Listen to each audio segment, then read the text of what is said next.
O mercado prevê uma Selic menor nesse ano e volta a reduzir a projeção do IPCA. A Selic vai ter o ritmo de corte em parte guiado pela inflação e as incertezas do cenário eleitoral. A gente conversa então com Marcos Moreira, sócio da Garten Capital, para a gente entender as expectativas para o ano. Marcos, seja muito bem-vindo e feliz ano novo. Prazer ter você aqui. Obrigado, Vitor. Obrigado a todos e um feliz ano novo também para vocês. Marcos, a gente teve uma publicação ontem de uma pesquisa realizada pela Febraban que aponta que 70% das instituições financeiras acreditam num corte de juros a partir de março. Havia uma expectativa, uma divisão por parte do mercado, se seria na reunião já de janeiro, se esse corte, esse início do ciclo de cortes viria na reunião de março. Eu queria entender o que a gente pode esperar, né? Quais são as projeções de vocês e, evidentemente, quais devem ser os movimentos e sinalizações dados pelo Banco Central. Bom, Vitor, nós estamos aí nesse time dos 70%, né? Nós acreditamos que, de fato, o tão aguardado início do ciclo de corte de juros da Selic deve realmente iniciar em março.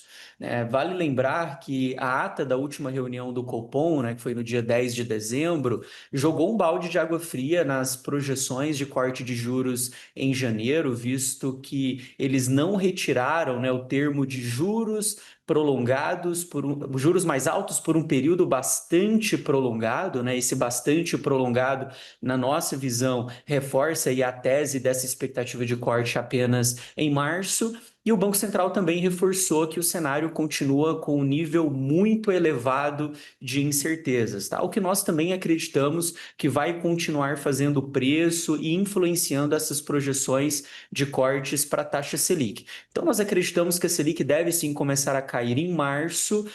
Não vemos um cenário muito claro que poderia postergar ainda mais esse início de corte de juros, e aí a gente deve ter ao longo de 2026 algo na casa de 6 cortes de 0,50, então hoje nós projetamos que a Selic pode chegar a 12%. É claro que o balanço de riscos, né, como quando de um lado nós colocamos essas projeções de cortes da Selic e do outro, né, uma inflação que, apesar de benigna, apesar de estar mostrando um comportamento desinflacionário, ainda permanece pressionada, principalmente sob a ótica de inflação de serviços, né? Então, essa inflação mais pressionada, um fiscal que continua sendo aí o grande fantasma da economia brasileira e deve voltar à tona ainda com mais força ao longo de 2026, porque vale lembrar que nós temos aí umas eleições presidenciais e que historicamente gasta-se mais em ano de eleições, né? Então, quando nós vemos esse balanço de riscos, há uma assimetria mais negativa de que talvez esse corte de juros não siga essa expectativa de corte na casa de 11, igual nós vimos já algumas instituições projetando, por isso que nós ancoramos aí as nossas expectativas em 12% ao final do ano. Marcos, essa pesquisa da Febraban também traz uma perspectiva do incremento do mercado de crédito, da concessão de crédito. Pensando nesse cenário, que a gente tem um desemprego nos níveis mais baixos da série histórica desde 2012, em 5,2% segundo a PNAD contínua. Expansão do mercado de crédito, um fiscal, como você trouxe, ainda lotado de problemas, né, e que causa exatamente essa percepção de risco por parte dos investidores. As eleições, que a gente vai começar a ter uma noção um pouco melhor dessa consolidação da corrida eleitoral a partir de abril, quando ministros começarem a se descompatibilizar de seus cargos, a saída ou não de Fernando Haddad.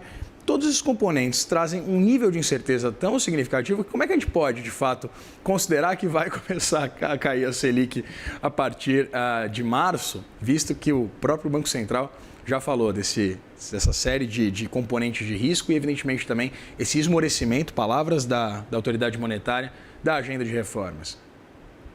Vitor, nós precisamos avaliar qual que é o alvo central do Banco Central brasileiro e que é cumprir meta de inflação, né? O Banco Central ele tem um horizonte relevante que ele avalia, e aí nós estamos falando de mais ou menos 18 meses, né? Então, o Banco Central está olhando para a trajetória da inflação até, por exemplo, o segundo trimestre de 2027. E hoje, o Banco Central projeta que lá em 2027 a inflação pode estar perto de 3,2%, 3,3%. Vale lembrar que o centro da meta é 3%. Então, à medida que a inflação vai caminhando para o centro da meta, vai aliviando mais a política monetária e abrindo espaço para corte de juros pelo Banco Central. É claro que quando nós vemos uma inflação, por exemplo, agora em 2025, né, fechando em 4,3, essa é a nossa expectativa, e quando nós voltamos um pouco mais no tempo, né, em janeiro de 25, o mercado esperava que a inflação poderia fechar acima de 6%. Então, esse processo desinflacionário, ele já está claro, ele já está acontecendo, né? Então, à medida que essa inflação ela continua esse processo desinflacionário, o Banco Central vai tendo espaço para cortar juros. E hoje nós temos uma taxa de juro real altamente restritiva e que já vem surtindo efeitos, né? Como eu disse anteriormente, dado essa desinflação que já está em curso. Então, quando nós analisamos o curso da inflação, o patamar dos juros reais, somado a uma atividade econômica também em desaceleração, por exemplo, no PIB deve crescer algo na casa de 2%, né, em 2025, e quando nós olhamos o filme, né, e não apenas a foto, nós também vemos um processo de desaceleração. Nós víamos de 2 anos de atividade econômica crescendo acima de 3%.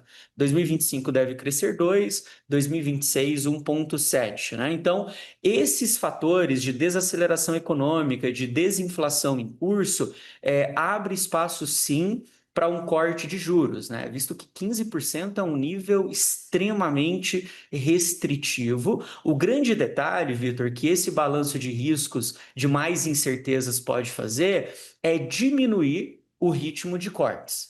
Tá? Então, talvez a Selic não chegue em 12, mas chegue em 13, 13,5, né? Considerando um cenário mais negativo ao longo de 2026. Mas que de fato haverá cortes este ano, nós não descartamos essa possibilidade e isso, inclusive, já está refletindo nos preços dos ativos.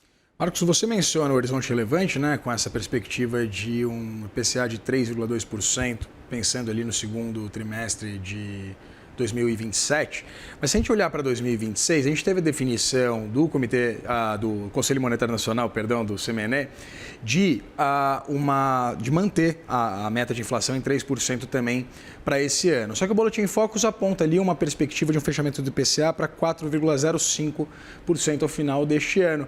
Isso não seria contraproducente exatamente com uma redução da Selic, mesmo olhando para o horizonte relevante com essa perspectiva, pelo menos se aproximando do centro da meta? Sem dúvidas, Vitor. É por isso que nós vemos que o Banco Central não tem se comprometido, né, nos comunicados, né, por isso que eles têm ancorado os comunicados em um cenário de muitas incertezas, porque, de fato, quando nós olhamos o efeito que a Selic deve ter na economia, ele é um efeito que ele não é imediato, né? Então, a decisão de cortes de juros em um determinado mês, e isso deve começar a surtir efeito na economia ao longo de 6 meses, 8 meses, né? Então, chegando em março, com essa expectativa mais perto de 3% lá de 2027, vai abrindo espaço para esse corte de juros, mas nós acreditamos que o Banco Central vai continuar com essa postura de dependência de dados, né? Sem se comprometer para, caso seja necessário, inclusive no meio do caminho, haver algum reajuste, né, na condução dessa política monetária, né? Então, por exemplo, o relatório Focus,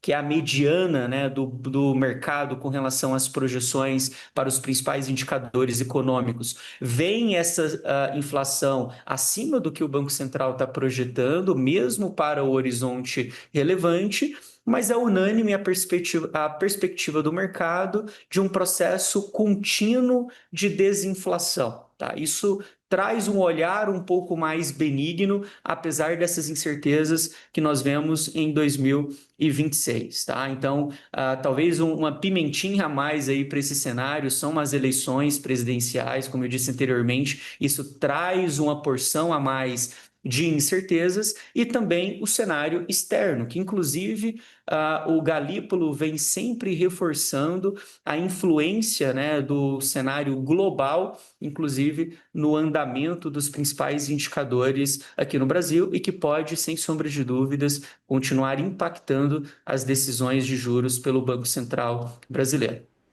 Conversei com o Marcos Moreira, sócio da Garten Capital. Marcos, muito obrigado pela disponibilidade de conversar com a gente. Eu que agradeço, Vitor. Obrigado a todos.